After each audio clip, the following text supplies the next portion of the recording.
अस्सलाम वालेकुम व्यूअर्स, बिस्मिल्लाहिर्रहमानिर्रहीम। Welcome to my channel learn English with Naazi. I am tutor Naazi Shali. आज का हमारा टॉपिक है use of symbolism in Things fall Apart. अगर अभी तक आपने मेरे चैनल को सब्सक्राइब नहीं किया तो प्लीज़ सब्सक्राइब माय चैनल, और अगर वीडियो अच्छी लगे तो लाइक कमेंट एंड शेयर ज़रूर करें। ओके, क्वेश्चन को स्टार्ट करने से पहले हम डिस्कस कर लेते हैं कि सिंबलिज्म होता क्या है, सिंबलिज्म का मतलब क्या है। सिंबलिज्म जो है एक लिटरेरी टर्म है।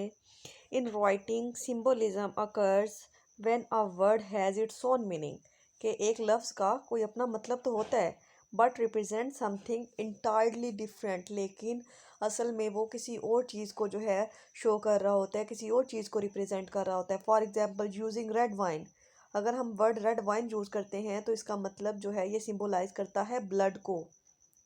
और यूजिंग अ चाक बोर्ड, अगर चाक बोर्ड का कहीं पे सिंबल वो वर्ड नज़र आता है तो वो एजुकेशन को सिंबलाइज करता है।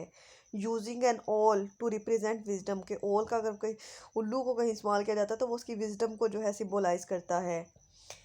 अब स्टार्ट करते हैं हम अपना क्वेश्चन।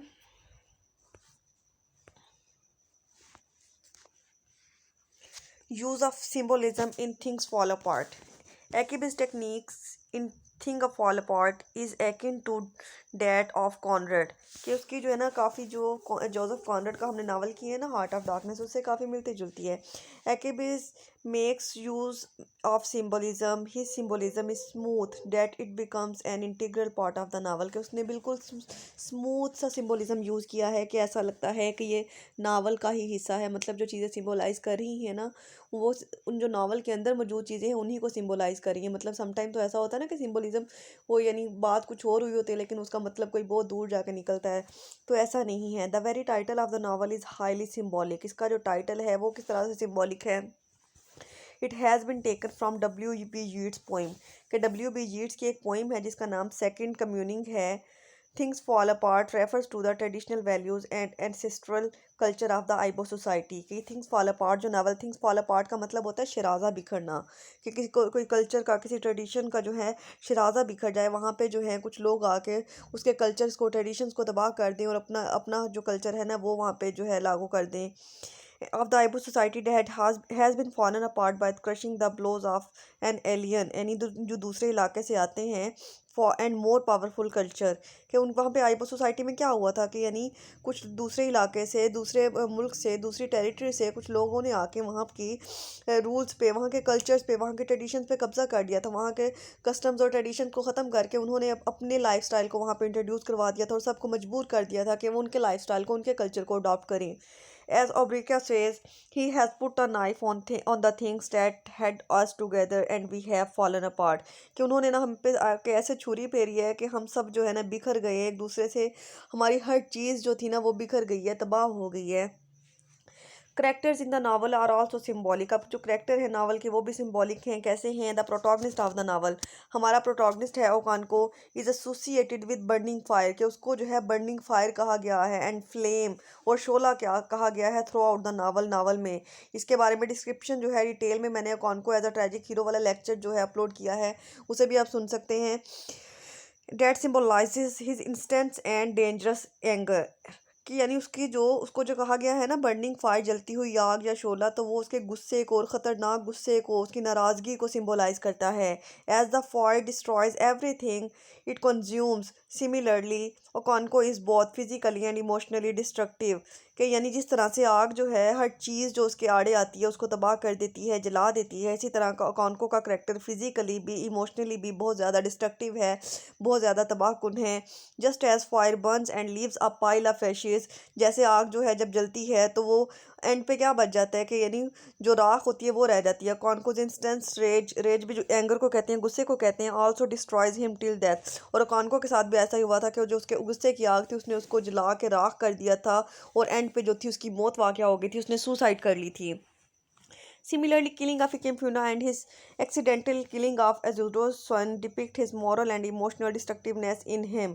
अब क्या होता है कि इसके जो है इसके अलावा वो क्या करता है, हिकिम को कत्ल कर देता है इसके, ताकि उसको, हालांकि उसे इतनी मोहब्बत हो जाती है इस करैक्टर के साथ, हिकिम के साथ, लेकिन उसके बावजूद वो उसे मार देता है।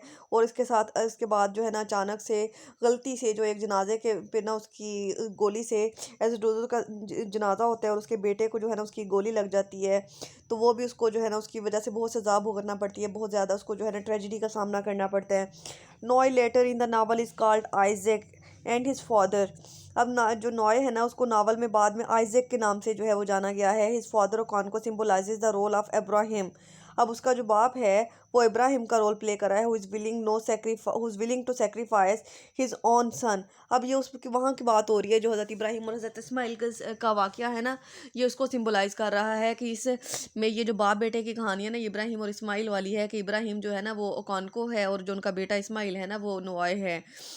Ikemefuna who calls him father for his ancestral culture. अब इकेम फुना जो है ना उसको भी जो था ना वो जो बच्चा जिसको उसने मारा था ना वो भी उसको अपना बाप समझने लग गया था, और उसको जो था ना बड़ी अपने फादर वाली रिस्पेक्ट देता था बहुत ही। कैम्फ्यूनिया नोआई सिम्बोलाइज क्रिस्ट। अब दोनों जो है ना वो क्रिस्ट कल्चर से बिलोंग करते हैं और क्रिस्ट जैसे फिगर्स हैं। Both the character symbolizes mercy, pity, peace and love. और दोनों करेक्टर जो हैं वो रहम को, तर्स को, अमन को और मोहब्बत को सिम्बोलाइज करते हैं।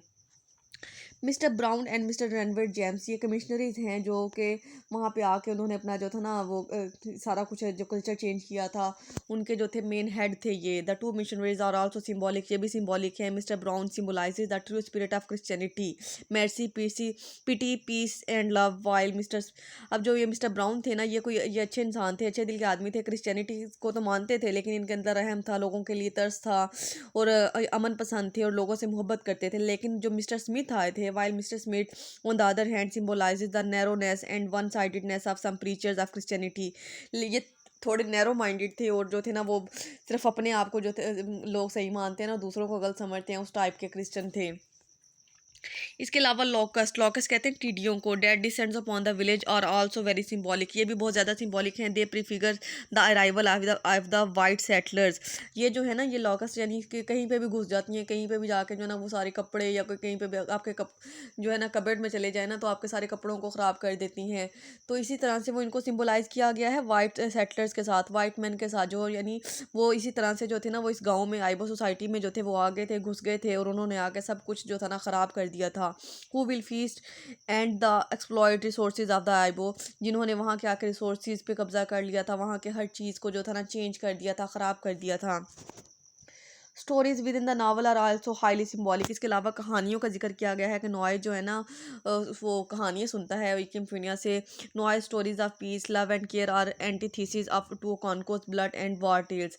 अब नोआई जो है ना उसकी स्टोरीज जो है वो अमन पे और मोहब्बत पे और केयर पे मुश्तमिल होती हैं, और जबकि ओकानको जो है वो बिल्कुल उसका उल्ट है और वो ब्लड शेड पे और वार के बारे में उसकी कहानियाँ होती हैं। The story symbolizes the nature of both the characters के, यानी इनसे पता चलता है कि ये दोनों करेक्टर हैं ना बिल्कुल अपोजिट नेचर के हैं, एक दूसरे के मुखालिफ हैं। The farmer is loving and kind hearted whereas latter symbolizes rigidity and cruelty, कि यानी शुरू में जो है वो लविंग बहुत ज़्यादा मोहब्बत करने वाला होता है, रहम दिल होता है, लेकिन बाद में जो है वो जालिम बन जाता है, जैसा कि उसने इकिम्फिनिया के मामले में किया था ना ओकानको ने, कि पहले वो उससे बहुत मोहब्बत करता है, वो सिर्फ ऊपर ऊपर से जो था ना उसके साथ जो सख्ती से पेश आता था, लेकिन बाद में जब उसको मारने की बारी आई थी तो उसने बिल्कुल भी नरमी से काम नहीं था लिया, बिल्कुल हार्टलेस हो गया था। Okonkwo has planned shams at the beginning of his career. अब ओकानको ने जो था ना अपने वो जब फार्मिंग के तौर पे अपना कैरियर स्टार्ट किया था तो उसने ये सोचा था कि वो उसने प्लांटेड है, सॉरी ये वर्ड, कि याम्स को उसने उगाया था। Withering and drying of crop due to the lack of rain symbolizes greater events. अब क्या हुआ था कि जब उसने वो फसल उगाई थी तो उस साल जो थी वो बारिशें नहीं थी और सारी फसल उसकी तबाह हो गई थी।